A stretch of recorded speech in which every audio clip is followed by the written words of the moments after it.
gonna be the person to say it because people always try to find and nitpick certain things about superstars they don't like or don't want to see succeed and everything. Y'all gotta stop comparing the Cody, championship win storyline of him being champion to what Roman Reigns did as champion. Number one, Cody hasn't been champion that long. And number two, Cody Rhodes cannot do what Roman Reigns did. There's not a soul in the WWE, not a superstar in the company can do what Roman Reigns did as champion. Not Seth Rollins, not CM Punk, Drew McIntyre, Bobby Lashley, anybody you could name of, including Cody Rhodes. There's nobody in the WWE that can do what Roman did as champ when it comes to providing a great storyline, match quality, great character work, helping uplift others within the storyline to make them better consistently for almost 4 years and the same storyline. There's people who continue to say the bloodline continues to draw more views on YouTube than Cody does, during his promos. Duh! Look, the Bloodline storyline's been the best story in WWE for almost 4 years. That's not going to change because the championship is not in the Bloodline anymore. If anything, the title not in the Bloodline has made the Bloodline storyline more interesting and better than it's been in a long time. Even with Roman Reigns not on television, people are speculating and can't wait for him to come back because we want to see what kind of character he's going to be when he returns. And now Solo's looking different, like he's stepping up as the tribal chief. Tama Tonga's involved, so the Bloodline storyline now has more interest than it has in a long time because now the title's not involved, Roman's not around, Solo's stepping up. So now you're like, what's really going on with this Bloodline storyline? It's revived itself once again. And that's the one key that's really made this storyline so good is its way to evolve and get better every time you thought it was dry and it was getting boring. It always found a way to rise back up again and get better, and it's doing that right now. Cody now is the champion. He got his moment. Now he's going to continue to get the run as champion, but it's only been not even a month. And people are already trying to nitpick holes in certain things about his promos and the viewership. Bro, he been champ for a month. Literally a month. We have to give it time to see what the storyline can do. Just like the Bloodline storyline when it first started. Nobody could have predicted that it was going to be what it turned out to be and how great it was going to be. Cody Rhodes is not going to be what Roman Reigns was as champion. He may not even tell a great storyline as great as Roman Reigns did when he was the champion, because what Roman did as champion, part of the Bloodline stuff was so good, that's going to be hard to match for anybody to fill those shoes. Let Cody do his own thing as champion and have his own story. I will say the one thing they need to stop doing in Cody's storylines is involving his dad now. We did that building up to Cody's story. We got the concept of what he came back to WWE for. We respected Dusty Rhodes, the legend in the business. God rest his soul. And he's impacted many people's lives within the industry. But we got to move past that now. We got to move past, Cody trying to do it for his dad. He already did that now. Now it's time for Cody Rhodes to do what he needs to do for himself to cement his legacy as one of the all-time greats, to step out of his dad's shadow, his brother's shadow, to just be himself. They need to stop involving, his dad, from time and time. Like, it's cool if they bring it up, maybe for personal reasons or something like that, but they bring it up in so many of his storylines, bro. It's like, we get it. Building up to it, it made sense. But we did that now. We're past that. Cody Rhodes has achieved what he needed to do for his father. We need to move past that. But some of y'all really be reaching. I get not everybody's going to like every wrestler. You don't got to like Cody Rhodes. You don't got to like Roman Reigns, right? But some of y'all really be trying to find little nitpicks and, certain things within their characters or storylines to try to downgrade it. And it's not really that. It's not even close.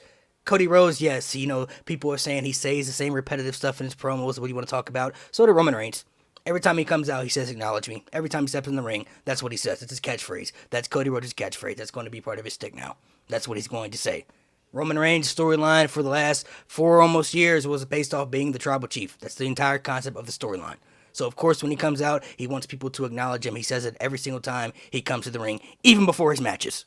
But that's part of Roman's stick. That's what he does. Cody Rhodes, when he comes out to the ring, he's going to say what he want to talk about because that is just part of his gimmick. Cody Rhodes and AJ Styles, their storyline is very simple. That is very good quality television. It can be good quality television with great matches behind it. Cody Rhodes was in WWE, had a promising career only to be a mid-card and then a jobber, had to leave the WWE to prove that he was better than that outside of the WWE, to come back to the WWE and did everything he needed to do to prove himself to become a top guy. AJ Styles, had to prove himself outside of the WWE that he legit could be a top guy if he ever was to come to WWE, and then when he came to WWE, he was that. It's a very simple story because it literally happened for both guys and it makes sense. They had similar paths. So just because you don't like that one certain wrestler and you're still salty that he's the champion and you didn't want him to be the champion and he ended the reign of Roman Reigns, you gotta stop trying to nitpick certain things with certain critiques that isn't really fair yet because he hasn't been champion that long. The Bloodline storyline is still going to be the best story in WWE, despite whether Roman's on TV, despite whether there's a title involved in that storyline or not. Because it's consistently been like that for 4 years. With or without Roman Reigns, even when it got dry, they revived it every single time. The Bloodline storyline is the storyline that keeps on giving. That's why they call it cinema. So of course that's going to do more numbers, and of course it's going to be more intriguing than pretty much what anybody does on the roster, because it's been that way for almost 4 years. And just because it continues to be that way doesn't mean that there still needs to be a title in the Bloodline. Because like I said earlier, now that there's no champion in the Bloodline, and now that the top guy who was there as the tribal chief lost, and he's not there anymore, and we don't really know what he's going to be like when he comes back, it makes the storyline the most interesting it's been in a long time from all aspects. That's why people are tuning in. That's why the viewerships are getting high now. That's why people are now starting to kind of believe in Solo and kind of start to see the vision. Because before, people was talking about he was boring, he had no character, he was losing matches, and they didn't see the vision and all that. And now people are starting to see like, oh, no, Solo, he got something there now. Now Solo is interesting. Now he's showing personality. Now there are people behind Solo and believe that he can beat Tribal Chief just within a couple of weeks. And I'm not even talking about the trolls, because there are certain people who are going to troll other people's fan bases to trigger them because it's for their own entertainment. I'm talking about the people who are dead serious when they say, like, they're, wrestlers that are out there that can't live up to the hype of their favorite wrestlers that they like. You know what I mean? Not everybody has to live up to the potential of every other wrestler. When Randy Orton was champion, nobody was ever saying he got to live up to the potential of a John Cena. Randy Orton got to fill the shoes John Cena was as champion. Nobody was saying that. Nobody was saying that about anybody back in those eras. They were just the champions, and you just watch what they did as champion. Let's just watch and see what Cody Rhodes does as champion, whether you like him or not. We don't know how the reign's going to be. It could be good, it could be bad. And it was like that with Roman Reigns as well. Because when Roman was champion, y'all was complaining when he was champion and he wasn't showing up much. Y'all wanted a new champion, y'all wanted something fresh, and then y'all got it. And now there's people saying, well, man, now we need this, now we need that. Just watch. You don't have to like every wrestler. That is fine. Not everybody's going to like every wrestler. That's what makes us wrestling fans. We all can like who we want to like. We all can support who we want to support. We all idolize who we want to idolize. That's cool. But trying to nitpick certain things in certain people's game just because you don't like that wrestler and you want them to fail, that is a weird habit to me. It's a very weird, strange habit. And some of y'all only want these people to fail just so y'all can brag about how y'all was right about this and right about that and don't want to have to eat your words, back on what you said about a previous person. Like, just watch, man. My gosh, I mean, I've been watching wrestling for years, and there have been things that I like and don't like. There have been champions who I didn't want to be champions, and I still had to watch it. It's whatever. And sometimes they were better champions than I thought they were going to be. You just never know how things are going to turn out. You never know how certain superstars are going to progress and be. You never know how certain storylines can, exceed your expectations.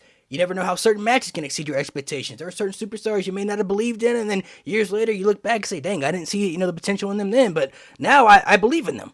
You don't know how things are going to work out in wrestling. That's what makes wrestling so special, and that's why we should love it as wrestling fans, because as wrestling fans, anything can turn on the nick of a dime and turn from something into, trash to fire. We just don't know. You just don't know how things are going to be. But it doesn't mean you have to like every wrestler.